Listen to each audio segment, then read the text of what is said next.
La cuestión es cómo, sin emisión, sin posibilidad de endeudarse y bajando impuestos, se financia un Estado, se financia una crisis, se sale de una crisis.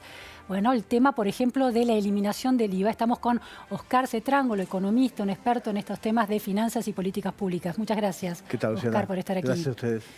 IVA, eliminación del IVA, ¿sí o no? Eliminación del IVA a los artículos de primera necesidad, en todo caso. Sí. A ver. No, en realidad el IVA es un impuesto que fue cambiando desde que se instaló, ¿no es cierto? En la Argentina llegó en los 70 y crecientemente nos fuimos convenciendo de que lo mejor que podíamos hacer con el IVA es cobrarlo. Ajá. Y sabemos que es un impuesto que tiene cierta regresividad, Claro. pero es el mejor de los regresivos en todo caso. Es mejor que ingresos brutos, que ventas. Sí. ¿Por qué? Porque es el que mejor se puede cobrar, es el más fácil de administrar, el que da más recursos y permite financiar gastos que sí mejoran la distribución del ingreso. Entonces hay impuestos que trabajan la distribución del ingreso desde el propio impuesto, Sí. y impuestos que ayudan a mejorar la distribución del ingreso u otras actividades del sector público, básicamente por lo que se hace con esa plata. Este impuesto, el IVA, castiga la distribución porque se aplica igual al pobre que al rico. Exactamente, todos los que consumimos pagamos. Sí. No importa tu nivel socioeconómico. Claro, lo importante es que después con el gasto tratemos de redistribuir. ¿Por qué nace el impuesto, el IVA en los años 70? ¿En qué momento se decidió? Nace, fue un gran impuesto, una gran revolución en la política tributaria. A ver. ¿Por qué? Porque el impuesto anterior era un impuesto, el impuesto a las ventas, es un impuesto muy parecido al impuesto a los ingresos brutos provinciales. Sí. Por eso no nos gusta mucho ese impuesto. ¿Qué tiene de malo? A ver, Y lo malo es que como se graba cada transacción, en una cadena productiva con muchas transacciones, cada uno paga un impuesto y se va acumulando. Claro. Entonces, como se va acumulando, primero discrimina en contra del pequeño productor, o de la cadena no integrada, ¿no es cierto? ¿Por qué? Porque paga muchas veces el impuesto, mientras que si tiene que competir con una cadena integrada, una cadena que produce, digamos, un escritorio, desde que se corta la madera hasta que se vende, lo paga una sola vez. Claro. Entonces, desplaza a los pequeños productores dentro de una cadena. Bien. Uno. Y dos, uno está exportando el impuesto. No se le puede devolver en la aduana el impuesto que pagó, y entonces perjudica la competitividad de la propia industria nacional. Cuando aparece el IVA no grava el valor agregado, grava el consumo. Se llama valor agregado porque sigue la metodología de las cuentas nacionales cuando calcula el valor agregado. ¿Qué significa? Que se le devuelve a cada etapa de la producción el impuesto que pagó sobre los insumos. Sí. Entonces, en cada etapa uno compra con impuesto, pero al vender recupera el impuesto que pagó. Bien. Y en definitiva, al final de la cadena todos pagan lo mismo. ¿Los consumidores no pagan más?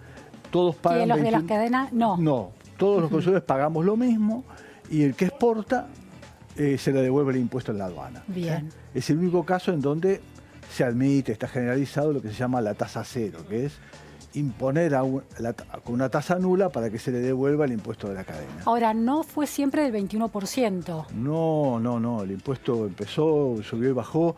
Es más, estaba cerca del 18, creo, 15, 16, 18 en una época en los 80. En los 90 apareció la idea de que bajando las alícuotas se podía cobrar más, esta idea del AFER tan popular, que este gobierno la compró nuevamente. Entonces, en aquel momento el gobierno había decidido, no, vamos a bajar la alícuota para recaudar mejor. Y la bajó al 13%.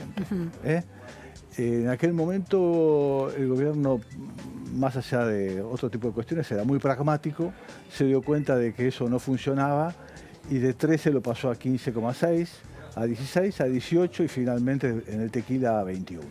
Ahora, esa suba que se fue dando del IVA, ¿tuvo que ver con que era necesario obtener recursos? ¿El Estado necesitaba plata y no tenía cómo conseguirla? Bueno, la crisis fiscal nuestra es de larga data, ¿no es cierto? De siempre. Y sí, claro, en ese momento hacía falta recaudar más para pagar los gastos del Estado. Mucho de esa historia tiene que ver con la reforma previsional. Porque como cuando se hizo la reforma previsional, el costo de transición era demasiado alto, y entonces hacía falta plata para pagar la reforma. De hecho, el último aumento de 18 a 21 se hizo para asignar específicamente al sistema previsional.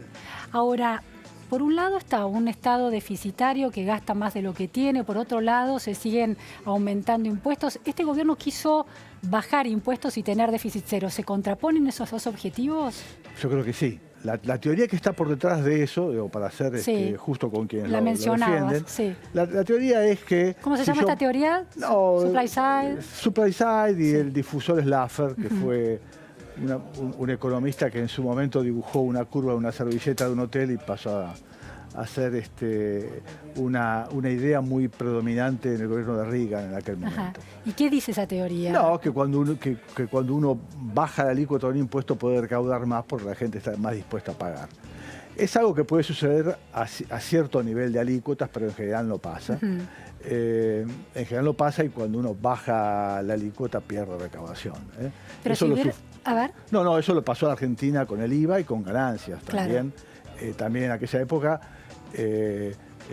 yo creo que era Taqui secretario de Ingresos Públicos. ¿De qué época estamos hablando? Estamos en el 92, Década de 90, por sí. ahí.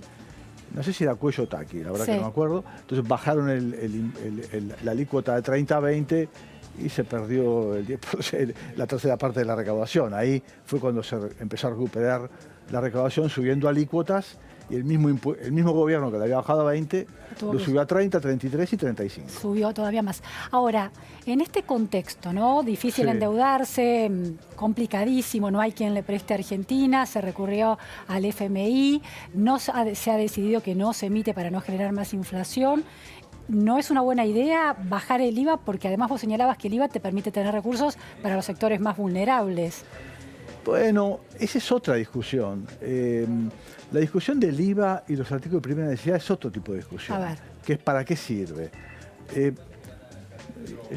Yo tengo la percepción de que muchas veces en el debate político no se sabe cómo operan las cosas. Sí, no, o cómo hacer para prometer algo que sea efectivo y tenga impacto, y se echa mano a viejas eslogans que tienen muy poco sentido.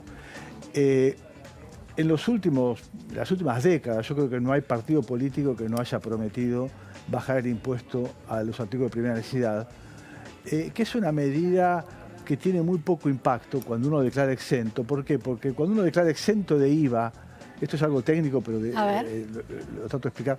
Cuando uno declara exento del impuesto al valor agregado a un producto, lo que hace es que no pague la última etapa. Ajá.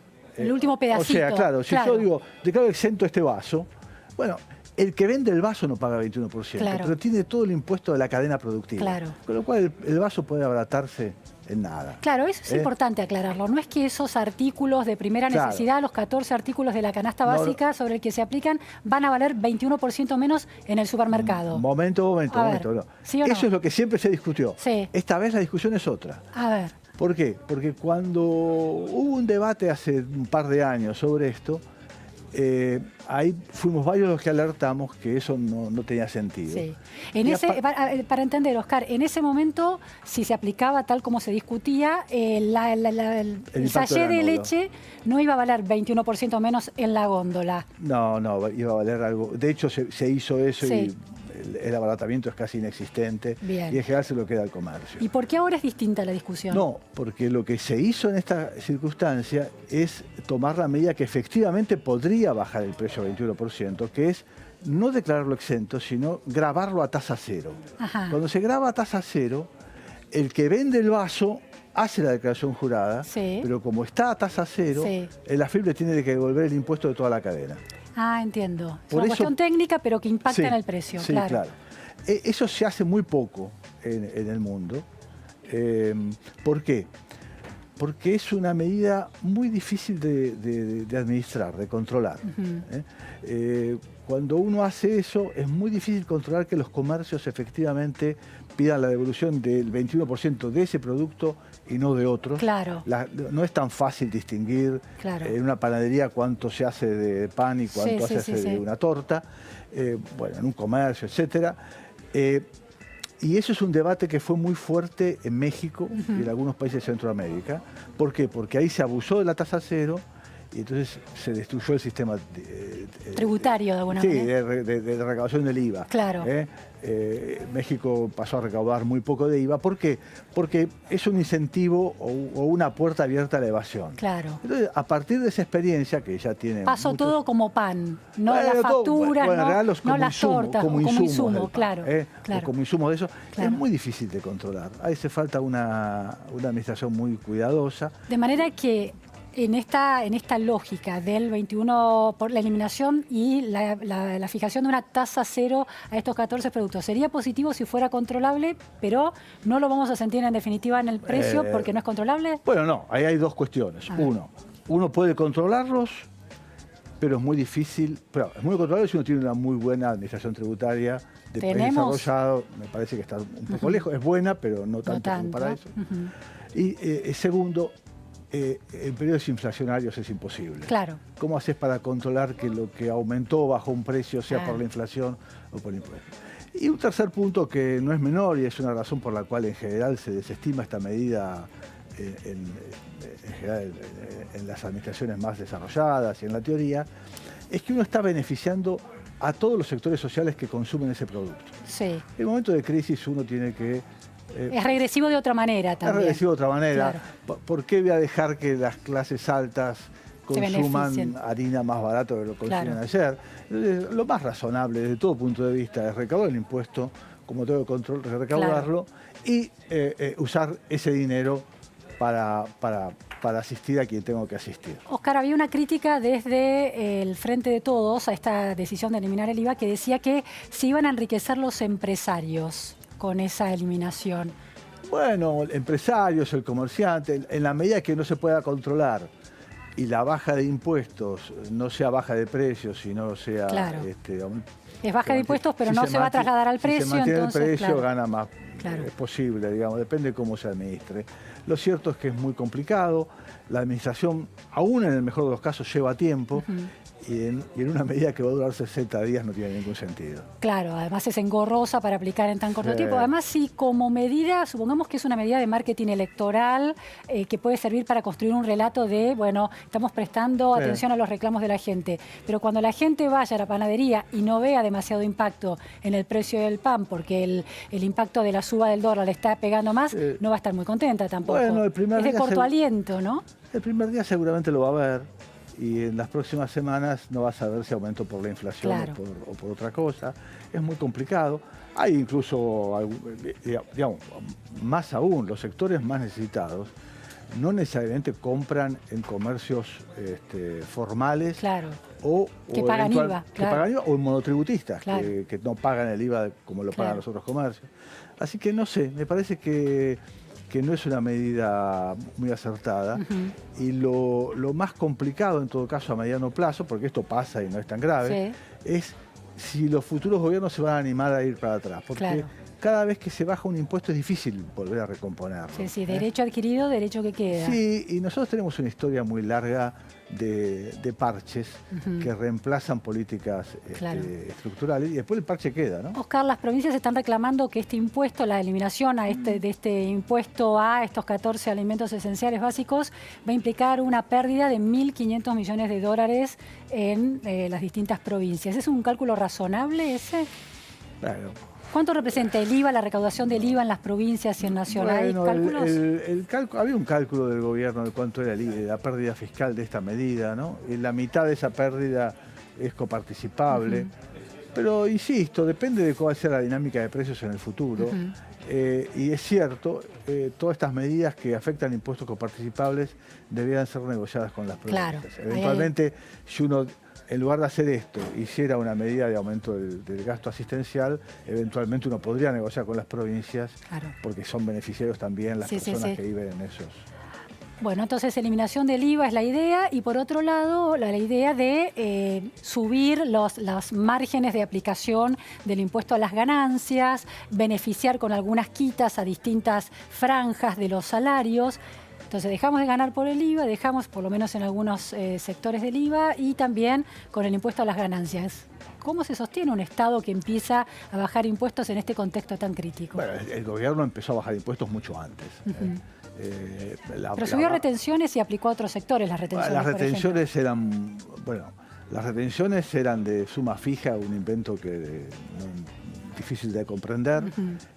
Con esta devaluación se perdió mucho del impacto real de esa medida y me parece que no se animó a recomponerla. Con este tipo de cambio, lo más razonable ha sido recomponer retenciones. Sí, sí. ¿Qué otros impuestos bajó entonces? Decimos? Bueno, lo más importante tal vez sea contribuciones patronales, que eso implica un fuerte desfinanciamiento del sistema previsional. Claro.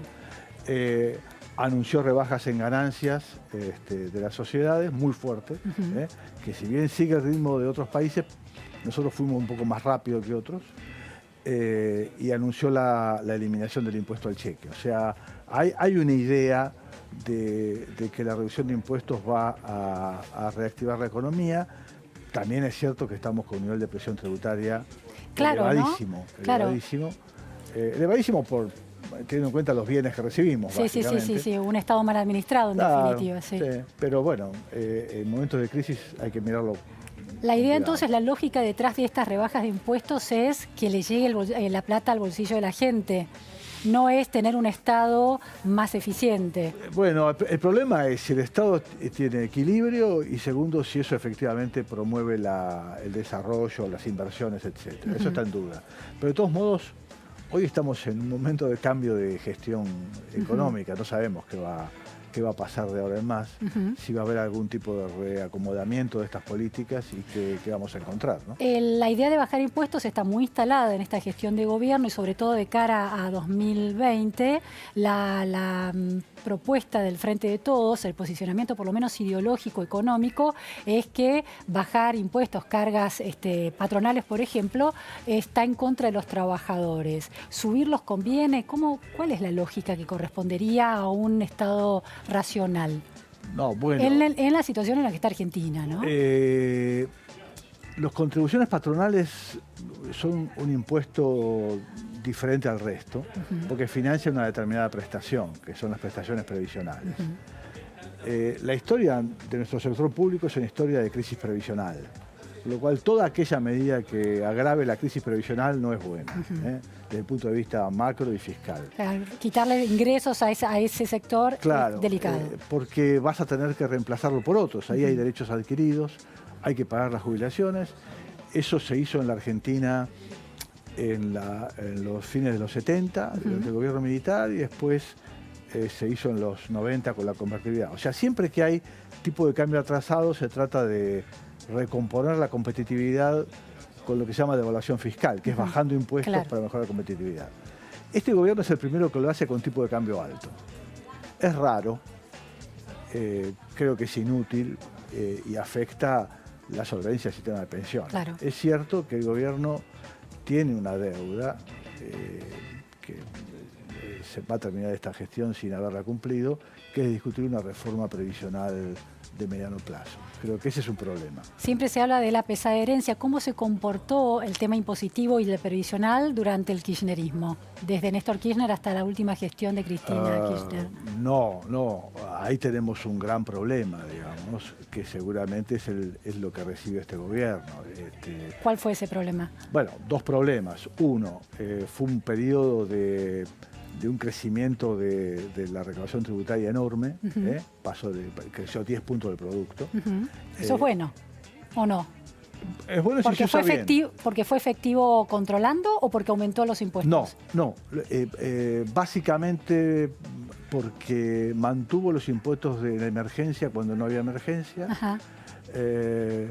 Porque eso es Néstor Kirchner, el gobierno de Néstor Kirchner. Sí, después siguieron durante todo el periodo.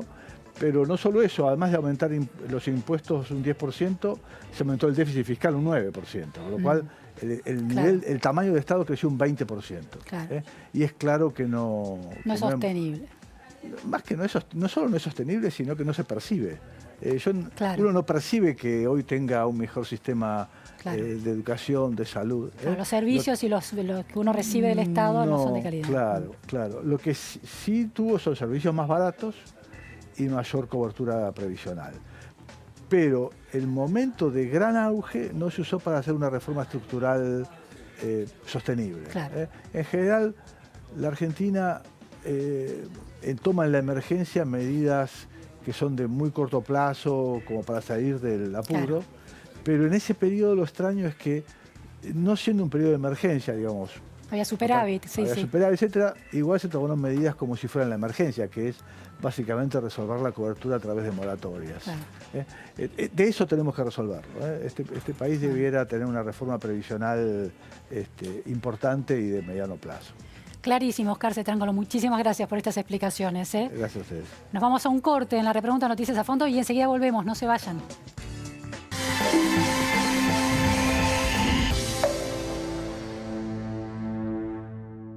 Estás viendo La Nación Más.